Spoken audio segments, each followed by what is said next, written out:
47 বছরের ভদ্রমহিলা, কালকে একটা পেশেন্ট দেখেছি, সেটা আপনাদের সাথে ভাগ করে নিতে চাইছি। যারা নতুন ডাক্তার বা সাধারণ মানুষ আমার এই ভিডিওগুলো দেখছেন, কিভাবে আমরা এক একটা করে তার সমস্যাগুলোকে বুঝবো, তিনি কি বলতে চাইছেন, এবং সেই সমস্যাগুলো আপনার সাথে মিলছে কিনা বা আপনাদেরও বাড়িতে এরকম হচ্ছে কিনা, সেটা নিয়ে আজকে আলোচনা করব। চলুন শুরু করা যাক। তার আগে বলে নিই, আমি ডাক্তার সরোজ কুমার পণ্ডিত, আপনাকে স্বাগত দ্য হোমিও ওয়ার্ল্ড, আমার ইউটিউব চ্যানেল।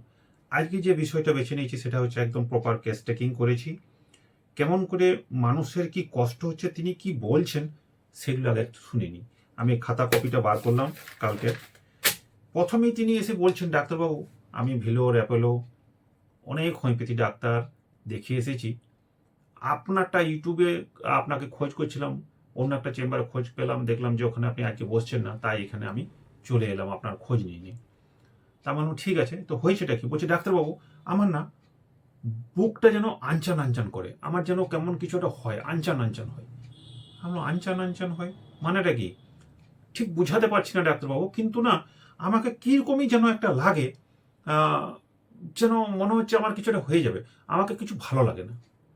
আমি বেশ, এই যে ভালো লাগে না, তো কখন হয় এগুলো, কি করে হয়, কেন হচ্ছে? বলছি, ডাক্তারবাবু কেন হচ্ছে সেটা জানি না, কিন্তু ওই যখন আমার যখন জিজ্ঞেস করছি যে কখন এগুলো বেড়ে যায় কষ্টটা আপনার, সবসময় হচ্ছে, সবসময় থাকে, কিন্তু ওই যখন সকাল হয় না, রোদ উঠে, সূর্য উঠে, যত গরম বাড়ে, সূর্য উঠে, তত আমার কষ্টগুলো বেড়ে যায়। আমি যেন কিছু বুঝতে পারি না, আমার যেন আনচান করে। কথাটা বুঝবেন, আনচান করে। আমার বুক ধরপড় করে। হ্যাঁ, বুক ওটাও করে ডাক্তারবাবু, ওটাও করে। কতদিন থেকে হচ্ছে? উনি বললেন যে এটা 3-4 বছর থেকে হচ্ছে। আমার কি করতে মনে হয় সেই সময় একটু ভালো লাগবে? তখন উনি বলছেন যে আমাকে একটু না ওপেন এয়ার, মানে খোলা হাওয়া দিলে আমাকে একটু ভালো লাগে, মানে একটু খোলা মেলা হাওয়া। আমি না ওই বদ্ধ ঘরে, জানেন ডাক্তারবাবু, বদ্ধ ঘরে বাথরুমে না চান করতে পর্যন্ত আমি পারি না। অনেক লোকজন থাকলে আমি সেখানে থাকতে পারি না। গ্যাদারিং হয়ে গেলে একটু গুমট ভাব হলে আমাকে ভালো লাগে না, আমার যেন আনচান করে। মানে কি ভয়, মরে যাবার ভয়? বলছে, না ডাক্তারবাবু, সেটা বুঝি না, কিন্তু কেমন যেন একটা করে। বললাম বেশ। আর কোথায় কষ্ট হয়? এই যে বললাম, বাথরুমে চান করতে পারে না একটা বদ্ধ ঘরে, লোকালয়ে বেশি কনজেস্টেড লোকজন থাকলে তাকে এই গন্ডগোলগুলো হয়, সূর্য ওঠার সাথে সাথে, রোদের সাথে সাথে এই গন্ডগোলগুলো বেড়ে যায়। এই পর্যন্ত তার কষ্ট। তারপরে গুলো আমি বলছি যে কি করেছি, মানে মূল উদ্দেশ্য হচ্ছে যে এটা তাকে সারাইতে হবে, এটা হচ্ছে তার কষ্ট, যে জীবনটা যেন আনচান করছে, কিছু একটা হয়ে যেতে পারে, কি হয়ে যাবে সেটাও তিনি কনফার্ম বলতে পারছেন না। আর এইটার জন্যই ভেলোর, অ্যাপোলো, আরও অন্যান্য ডাক্তার সব কিছু দেখিয়ে এসেছেন, কোনোতে কিন্তু সম্পূর্ণ রেজাল্ট পায়নি। কেউ কেউ বলেছে যে এটা মানসিক রোগ, কেউ কেউ বলেছে যে এখনো কোনো রোগ ধরা পড়েনি, একে সাইকিয়াট্রিস্টকে দেখাও, এরকম অনেক কিছু বলেছেন। তো স্বামী স্ত্রীতে এসেছিলেন। তো এইবার তারপরে জিজ্ঞেস করলাম যে আর কোনো সমস্যা? বলছে, না আর তো কোনো সমস্যা নেই, তবে যেটা আমি দেখছি এখানে লেখা আছে। আমি জিজ্ঞেস করলাম যে খিদেটা কেমন, খেতে পারছেন, আপনার শরীরটা এরকম হয়ে গেছে? বলছে, ডাক্তারবাবু, আমার না প্রথম রোগটাই শুরু হয়েছিল না খাওয়া দিয়ে, মানে কিরকম একটা হয়েছিল যে আমার খিদের প্রতি কোনো একটা ইচ্ছা নেই, খাবো না, কিন্তু ভিতরে খিদেটা থাকে, কিন্তু আমি খেতে পারছি না। লক্ষ্য রাখবেন, কথাগুলো মিলাবেন। তারপর আমি যখন জিজ্ঞেস করলাম আর কি কোনো কষ্ট, তখন বলছে, না সেরকম কিছু নয়, গলাতে বুকে একটা জ্বালা হয়, সেটাও কি না বিকাল দিকে হয়, 5টার পরে। ঠিক। আমি বললাম, তাহলে আর কিছু? বলছে, না আরেকটা সমস্যা বহুদিন থেকে হচ্ছে ডাক্তারবাবু, এটাও লিখে রাখুন যখন আপনি লিখছেন। সেটা হচ্ছে যে আমার ঘুম একদমই হয় না। কতদিন থেকে, 5-6 বছর থেকে আমি একদম ঘুমাতে পারছি না। কারণ ঘুমাতে না পারলে তো আপনি দাঁড়িয়ে থাকতে পারবেন না, তাও তো বছর। বলছে, জানি না কি হচ্ছে, কিন্তু আমার ঘুম নেই। ওটাও লিখলাম। তো বলছে, ডাক্তারবাবু যখন লিখছেন আর একটা লিখে নেন, বলেনি আপনি চিকিৎসা কিন্তু আপনার ওইটাই করবেন, কিন্তু যেহেতু লিখছেন আমি বলেনি, তাহলে আপনার সুবিধা হবে। আর মজার বিষয় বলে রাখি, তার হাজব্যান্ডও একটু হোমিওপ্যাথি দেখে দেখে, ইউটিউব দেখে দেখে খানিকটা ডাক্তার হয়ে গেছেন। তিনিও বলছেন, না সবটাই বলো ডাক্তারবাবুকে, কারণ অনেক কিছু করার পরে মেডিসিন সিলেকশন হয়। বলছে, হ্যাঁ বলি।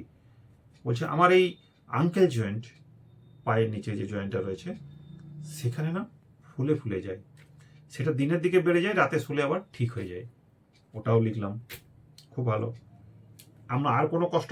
বুঝছে না, আজ আপাতত আমার এইগুলোই ঠিক করে দেন, তারপরেও এইগুলো ছেড়ে দেন। আপনি শুধু আমার ওই বুকে আনচান করছে এই জিনিসগুলো, আমাকে আর কেউ ভালো বোঝাতেও পারছি না, কেউ বুঝতেও পারছে না কোনো ডাক্তারবাবু, শুধু খালি বলছে আমার মনের রোগ।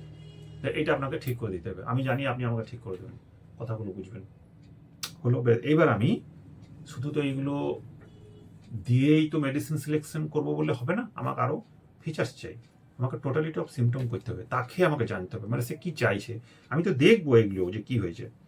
এবার আমি জিনিসটা জানতে চাইলাম যে সে পেশেন্টটা চিলি পেশেন্ট নাকি হট পেশেন্ট। আমি বললাম আপনাকে কোনো সিজন অর্থাৎ এই ঠান্ডা গরম নাতিশীতোষ্ণ কোন সময়টা আপনার জন্য ভালো। বলছে ডাক্তারবাবু দুটোই আমার খারাপ, না বেশি গরম না বেশি ঠান্ডা, মানে অ্যাম্বিসেন্ট হয়ে গেল। বেশ, আমি যখন জিজ্ঞেস করলাম খাবার কেমন পছন্দ করেন, গরম গরম খেতে ভালো লাগে নাকি ঠান্ডা হয়ে গেলে খেতে ভালো লাগে। বলছি না ডাক্তারবাবু গরমই ভালো লাগে। আমি আবার প্রশ্ন করলাম খুব গরম খেতে পারেন। বলছি না ডাক্তারবাবু একটু গরম খেতে পারি কিন্তু গরম চাই। বেশ, এটা লিখলাম। তারপরে আমরা মাছ মাংস ডিম এগুলো পছন্দ নেই। আগে খেতাম ডাক্তারবাবু, আগে খুব খেয়েছি, মাছ মাংস খেয়েছি, কিন্তু এখন ছেড়ে দিয়েছি, খাই না। আর নোনতা মিষ্টির মধ্যে সেরকম খাই না ডাক্তারবাবু, তবু দুটোর মধ্যে যদি বলেন নোনতাটাই একটু ভালো লাগে। আর টক আচার পেঁয়াজ লেবু এইসব জিনিসগুলো বলছে না খুব একটা পছন্দ নেই। তারপর যখন জিজ্ঞেস করলাম ঘেমে যান কেমন, ঘাম হয় শরীরে। বলছে ডাক্তারবাবু আগে আমি খুব ঘামতাম, প্রিভিয়াস প্রোফিজ লেখা আছে আমার, আগে আমি ঘামতাম কিন্তু ইদানিংকালে আমার ঘাম একদমই নেই, সে যতই গরম পড়ুক ঘাম নেই। ঠিক তখনই জিজ্ঞেস করলাম জল পিপাসা কেমন। বলছে ডাক্তারবাবু জল পিপাসা তো খাই, ক গ্লাস খান। বলছে গ্লাসে তো খাই না, ওই বোতল রাখা আছে, টান লাগলে আমি খেয়ে নিই, তবে ওই 1-1.5 লিটার হবে, তবে টান লাগলে আমি খেয়ে নিই, খেতেই হবে এমন কিছু নেই, কিন্তু টান লাগলে আমি খেয়ে নিই। ঠিক, জিভটা দেখলাম, আমার জিভ পরিষ্কার আছে। আমার জিভটা তো পরিষ্কার, জিভ কি শুকাই টোকাই নাকি, এই গ্যাস অম্বল হচ্ছে তো আপনার। হ্যাঁ ডাক্তারবাবু এই গলা আমার শুকিয়ে যায়।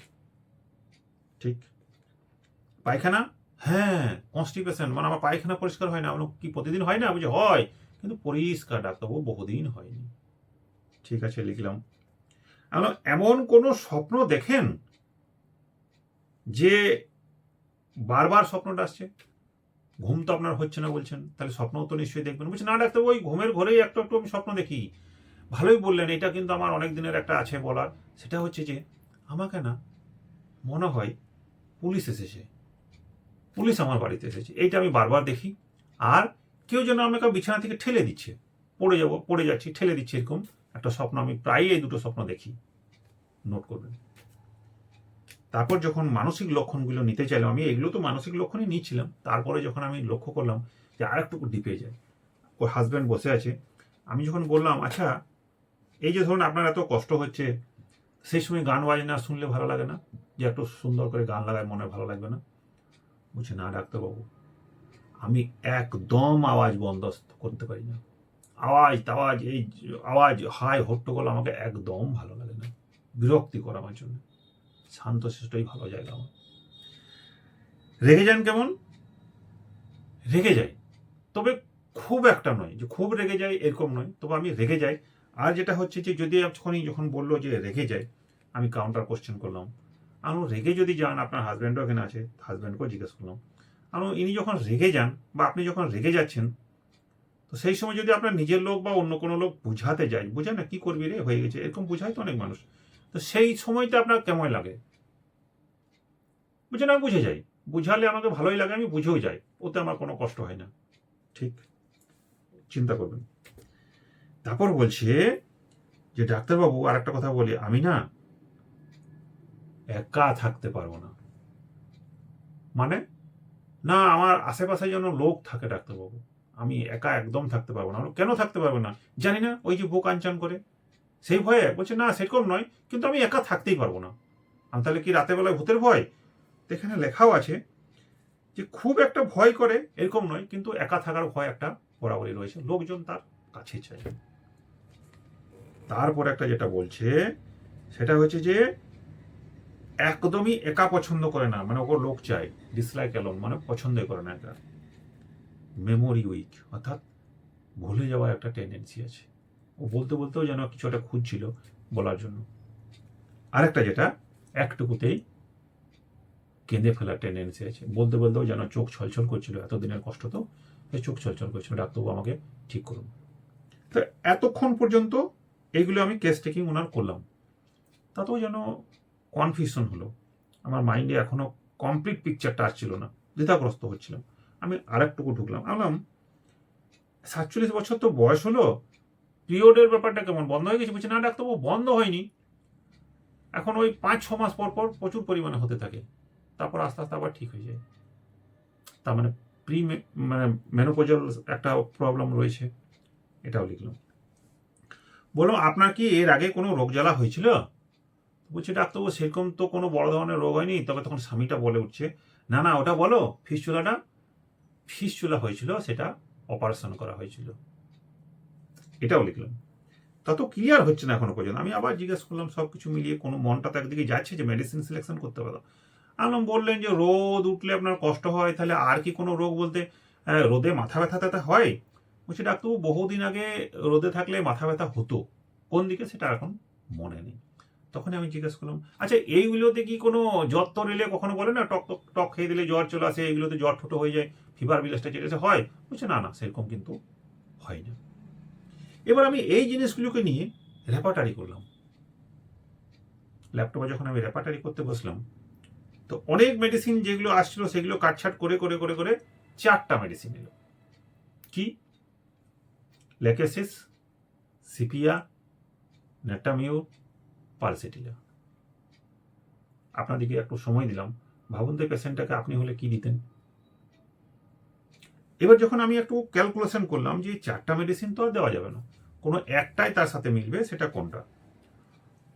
তো প্রথম যে কোশ্চেনটা হচ্ছে সেটা হচ্ছে যে মাইন্ডকে আমি বেশি করে প্রেফারেন্স করি। সেটা হচ্ছে যে তিনি বলছেন যে আমি একা থাকতে পারবো না, আমাকে সাথে লোকজন চাই।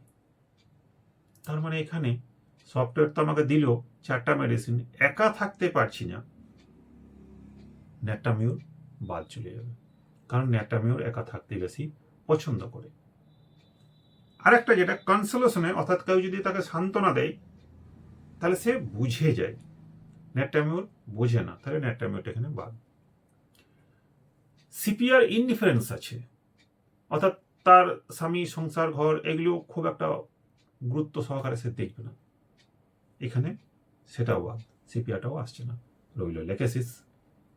তো লেকেসিসের যে মেনস্ট্রুয়াল সিমটম এখানে মেল খাচ্ছে না, না মাইন্ড সিমটম মেল খাচ্ছে। সবগুলো মিলিয়ে যখন আমি দেখছি, নেটামিউরের সংখ্যা এখানে দিচ্ছে রেপার্টারিতে বেশি, কিন্তু আমার মনে হলো কেন পয়েন্ট বেশি হলেও পেশেন্টটা কিন্তু পালসেটিলার, কারণ উইপিং ডিসপোজিশন আছে, একা থাকাতে ভয় আছে, লোকজন চাই, কোম্পানি চাই। দ্বিতীয়ত কনসোলেশনে তার আরাম হয়, ভালো লাগে তাকে, খুব বেশি রাগী নয়। এই সিমটমের উপর ফিচার করে আর প্রিমেনোপজাল যখন সিমটম আছে তখন আমি তাকে পালসেটিলাই দিলাম। 200 পাওয়ারের ওষুধ দিয়েছি, 4টা ডোজ দিয়েছি, 15 দিন পর আসতে বলেছি। তার রেজাল্ট কী হবে আমি জানি না, যদি বলেন সেই পেশেন্টটাকে নিয়ে পরবর্তীকালে ভিডিও দেবো। আজকে এই পর্যন্ত। যদি আপনাদের উপকার লেগে থাকে তো ধন্যবাদ। নতুন হয়ে থাকলে সাবস্ক্রাইব করে রাখুন পরের ভিডিওগুলো পাওয়ার জন্য। ধন্যবাদ।